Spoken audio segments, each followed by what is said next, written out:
అజారుద్దీన్ అడుగు పెట్టారు. మంత్రిగా అజారుద్దీన్ ప్రమాణ స్వీకారం చేశారు. రైట్, ఇదే అంశానికి సంబంధించి పూర్తి డీటెయిల్స్ మా ప్రతినిధి పవన్ అందిస్తారు. పవన్, మొత్తానికైతే అజారుద్దీన్ మంత్రిగా ప్రమాణ స్వీకారం చేశారు.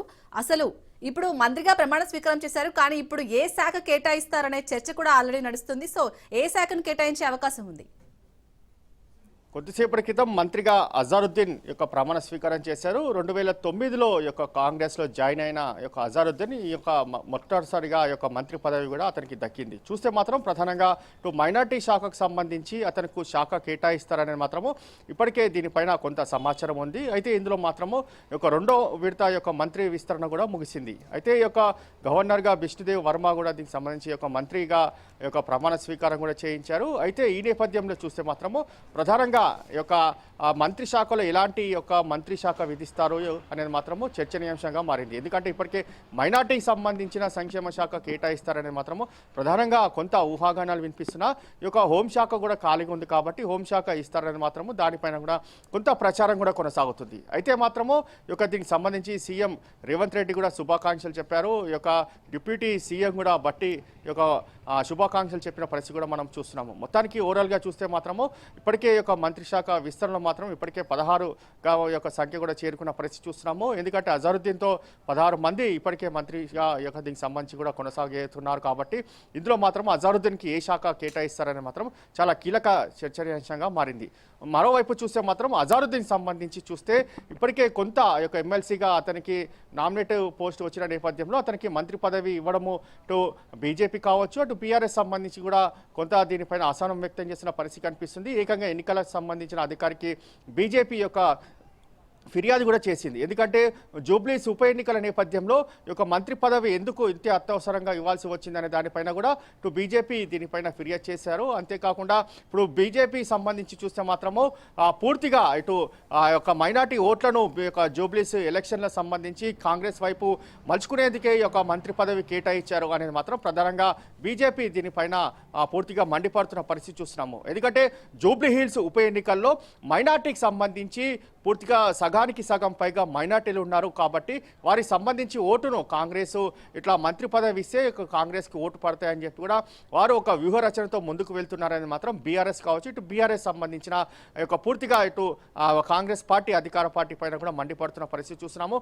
అయినా కూడా అధికార పార్టీ ఏవేం పట్టించుకోకుండా ఈరోజు మంత్రి పదవిగా దీనికి సంబంధించి అతనితో గవర్నర్ సమక్షంలోనే ప్రమాణ స్వీకారం చేయించారు. దాని తర్వాత మరికొద్ది సేపట్లో ఏ మంత్రి శాఖ కేటాయిస్తారు అని మాత్రము మనకు పూర్తిగా దీనికి సంబంధించి కూడా తెలుస్తుంది. అయితే ఇప్పటికే మైనార్టీ సంక్షేమ శాఖ ఇస్తారనే దానిపైనే పూర్తిగా ఊహాగానాలు కూడా వినిపిస్తున్నాయి. ఎందుకంటే ఇప్పటికే మంత్రి పదవుల్లో మైనార్టీ కూడా లేరు కాబట్టి అజారుద్దీన్కి మైనార్టీకి సంబంధించిన శాఖ కేటాయిస్తారనేది మాత్రం ప్రధానంగా దీనికి సంబంధించి వినిపిస్తుంది. ఎందుకంటే ఇప్పటికే మైనార్టీలంతా కూడా ఏకవిధంగా చేసేందుకే అజారుద్దీన్కి మంత్రి పదవి ఇచ్చారని మాత్రం కొంత ఊహాగానాలు వినిపిస్తున్న నేపథ్యంలో ఇటు అధికార పార్టీ మాత్రము ఇటు అజారుద్దీన్ వైపే మొగ్గు చూపుతూ దీనికి సంబంధించి మంత్రి పదవి కేటాయించారు. అయితే మరోవైపు దీనికి సంబంధించి కొంత ఇతర పార్టీల నుంచి కూడా కొంత అసహనం వ్యక్తం చేస్తున్నా కూడా దీనికి సంబంధించి మాత్రం జూబ్లీ హిల్స్ ఉప ఎలక్షన్ సంబంధించిన నేరుగానే టార్గెట్ పెట్టుకొని మరి అజారుద్దీన్ టికెట్ ఇచ్చారనే దానిపైన కూడా కొంత ఊహాగానాలు కూడా వినిపిస్తున్న పరిస్థితి కూడా మనకు కనిపిస్తుంది. పవన్, అజారుద్దీన్ భారత క్రికెట్ జట్టుకు కెప్టెన్ నుంచి ఇప్పుడు మంత్రిగా, అంటే ఏ అంశాలు కలిసి వచ్చాయనుకోవచ్చు మెయిన్ గా అజారుద్దీన్కి?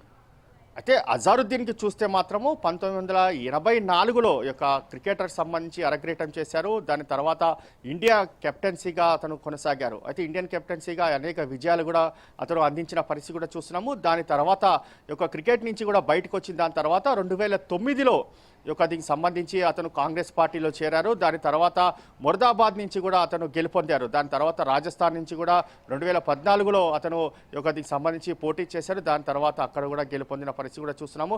దాని తర్వాత కాంగ్రెస్ నుంచి కూడా జూబ్లీ హిల్స్ నియోజకవర్గం నుంచి కూడా పోటీ చేశారు. గత ఎలక్షన్లో కూడా జూబ్లీ హిల్స్ నియోజకవర్గం నుంచి కూడా పోటీ చేసి అతను ఓడిపోయిన పరిస్థితి కూడా చూస్తున్నాము. దాని తర్వాత మాగంటి చనిపోయిన దాని తర్వాత మరోసారి జూబ్లీ హిల్స్లో ఉప ఎలక్షన్ దాని తర్వాత కూడా మా యొక్క అజరుద్దీన్ తను గట్టిగా యొక్క ప్రయత్నించారు, తనకు జూబ్లీస్ టికెట్ కేటాయించాలని చెప్పి కూడా ప్రయత్నించిన ఎమ్మెల్సీ దానికి సంబంధించి కూడా యొక్క అధికార పార్టీ ఎమ్మెల్సీ యొక్క నామినేటెడ్ పోస్ట్ కూడా అతనికి మంజూరు చేసిన దాని తర్వాత ఇప్పుడు కొత్తగా యొక్క దీనికి సంబంధించి ఆ మంత్రి పదవిలో కూడా అతనికి చోటు దక్కిన పరిస్థితి కూడా చూస్తున్నాము. మొత్తానికి అటు క్రికెట్ నుంచి కూడా అటు మంత్రి పదవిగా అతను అనేక సేవలు కూడా కాంగ్రెస్ పార్టీకి అందించారనే దానిపైన కూడా దీనికి సంబంధించి కాంగ్రెస్ హైకమాండ్ పూర్తిగా దృష్టిలో పెట్టుకొని అతనికి మంత్రి పదవి కేటాయించారని మాత్రం ప్రధానంగా ఇటు కాంగ్రెస్ సంబంధించిన సీనియర్ నాయకులు కూడా చెప్తున్న పరిస్థితి కనిపిస్తుంది. అంతేకాకుండా మైనార్టీలందరినీ కూడా కలుపుకొని ముందుకు పోయే యొక్క స్వభావం ఉంది అనేది మాత్రం అజారుద్దీన్కి మొదటి నుంచి కూడా యొక్క పేరు కూడా ఉంది. అంతేకాకుండా మైనారిటీలే కాదు ఇతర సంబంధించిన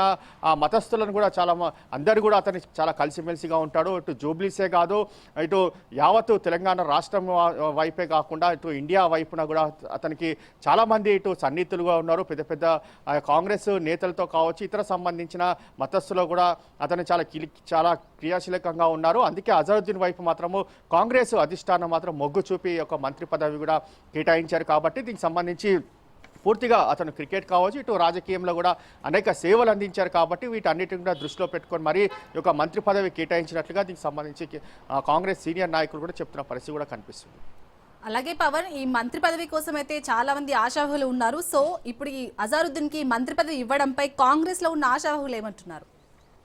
అయితే ఇప్పటికీ కూడా ఈ యొక్క మైనార్టీకి ఎవరికి కూడా ఈ యొక్క మంత్రి పదవి కేటాయించలేరు. కాబట్టి ఒకే ఒక మంత్రి పదవి మైనార్టీకి కేటాయించారు. కాబట్టి ఎవరు కూడా దీనిపైన అజరుద్దీన్కి సంబంధించి కేటాయించిన దానిపైన కూడా ఎవరు కూడా ఎలాంటి యొక్క హాట్ కామెంట్స్ మాత్రం చేయలేదు. ఎందుకంటే ఇంకా రెండు మంత్రి సంబంధించిన శాఖలో ఖాళీలు ఉన్నాయి. కాబట్టి వాటిని భర్తీ చేసే నేపథ్యంలోనే ఎవరికి వారు ఈ యొక్క ప్రత్యామ్నాయం సంబంధించి కాంగ్రెస్ హైకమాండ్ని కూడా సంప్రదిస్తున్నారు. ఎందుకంటే తమకు ఈ యొక్క మంత్రి పదవి కేటాయించాలి అనేది మాత్రం ప్రధానంగా ఎవరికి వారే మొరపెట్టుకుంటున్న పరిస్థితి కూడా చూస్తున్నాము. కొంతమంది ఏకంగా నివేదికలు కూడా ఇస్తున్నారు. అయితే జిల్లాల వైజ్గా చూస్తే మాత్రం నిజామాబాద్ ఉమ్మడి జిల్లాకు సంబంధించి ఏ ఒక్క మంత్రి పదవి కూడా దక్కలేదు. కాబట్టి అక్కడ కూడా మంత్రి పదవి కేటాయించాలి అనేది మాత్రము మొదటి నుంచి కూడా కొంత హైకమాండ్ దీనిపైన మొగ్గు చూపుతున్నట్లుగా తెలుస్తుంది. మరోవైపు చూస్తే కోమటిరెడ్డి రాజగోపాల్ రెడ్డికి కూడా ఈ యొక్క మంత్రి పదవి కేటాయించాలి అనేది మాత్రం ప్రధానంగా దీనికి సంబంధించి హైకమాండ్ కూడా కొంత ఓకే చెప్పినట్లుగా మనకు తెలుస్తుంది. అయితే ఇటు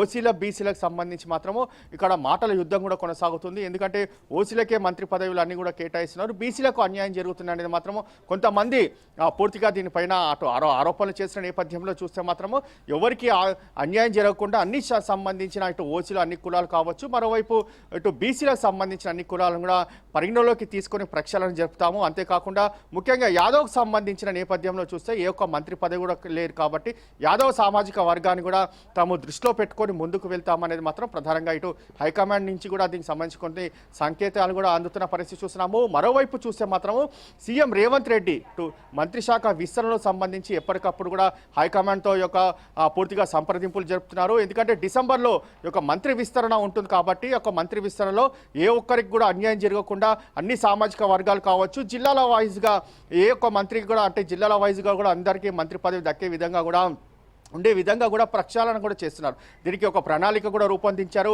ఈ యొక్క ప్రణాళిక రూపొందించిన నేపథ్యంలో హైకమాండ్తో సీఎం రేవంత్ రెడ్డి ఎప్పటికప్పుడు సంప్రదింపులే జరుపుతున్నారు. ఈ యొక్క డిసెంబర్లో మాత్రము ఈ యొక్క మంత్రి శాఖ విస్తరణ నేపథ్యంలో చూస్తే మాత్రం చాలా కీలకంగా మారనుంది. ఇటు ఒకవైపు రాజగోపాల్ రెడ్డి తనకు మంత్రి పదవి కావాలని చెప్పి కూడా పదే పదే చాలాసార్లు బహిరంగంగానే యొక్క మీడియా ముందు కూడా తన హాట్ కామెంట్స్ కూడా చేశారు. మరోవైపు దీనికి ప్రేమ్ సాగర్ కావచ్చు, సుదర్శన్ రెడ్డి కావచ్చు, ఇతర సంబంధించిన ఎమ్మెల్యేలు కూడా ఎవరికి వారే తమకు మంత్రి శాఖలో తమకు పదవి కేటాయించాలని చెప్పి కూడా హైకమాండ్ నుంచి కూడా తాము ఎప్పటికప్పుడు సంప్రదింపులు జరుపుతున్నారు. అంతేకాకుండా కాంగ్రెస్ సీనియర్ నాయకులను కూడా ఎప్పటికప్పుడు సంప్రదిస్తున్నారు.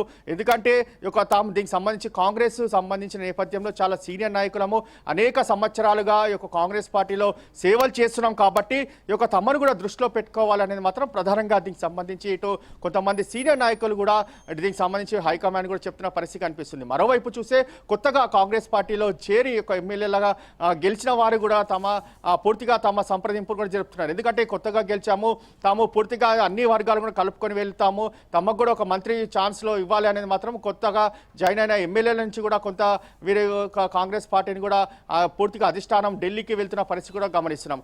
అలాంటి సంబంధించిన నేపథ్యంలో హైకమాండ్ అన్ని శాఖలకు సంబంధించి కావచ్చు, అన్ని కులాల వారిగా కావచ్చు, అన్ని జిల్లాల వారిగా కావచ్చు, అన్నిటిని కూడా దృష్టిలో పెట్టుకొని ప్రక్షాళన చేసి దాని తర్వాతనే ఈ యొక్క మంత్రి శాఖలో పూర్తిగా వారికి స్థానం కల్పించే విధంగా కూడా అధిష్టానం ముందుకు వెళ్తున్న పరిస్థితి కూడా చూస్తున్నాం. మొత్తానికి ఓవరాల్గా మాత్రము డిసెంబర్లో మరోసారి యొక్క మంత్రి శాఖ విస్తరణ ఉండబోతుంది కాబట్టి దీనికి సంబంధించి హైకమాండ్ ముందు జాగ్రత్తగానే పూర్తిగా అన్ని ప్రక్షాళన చేస్తుంది. ఎందుకంటే జూబ్లీస్ ఎలక్షన్ ఉంది కాబట్టి, ఉప ఎలక్షన్ ఉంది కాబట్టి 11వ తేదీన పోలింగ్ ఉంటుంది, 14వ తేదీన యొక్క ఎలక్షన్ కౌంటింగ్ ఉంటుంది కాబట్టి దాని తర్వాత ఏ విధంగా ముందుకు వెళ్ళాలనేది మాత్రం ఢిల్లీ నుంచి కూడా హైకమాండ్కి సంబంధించి ప్రక్షాళన చేస్తుంది.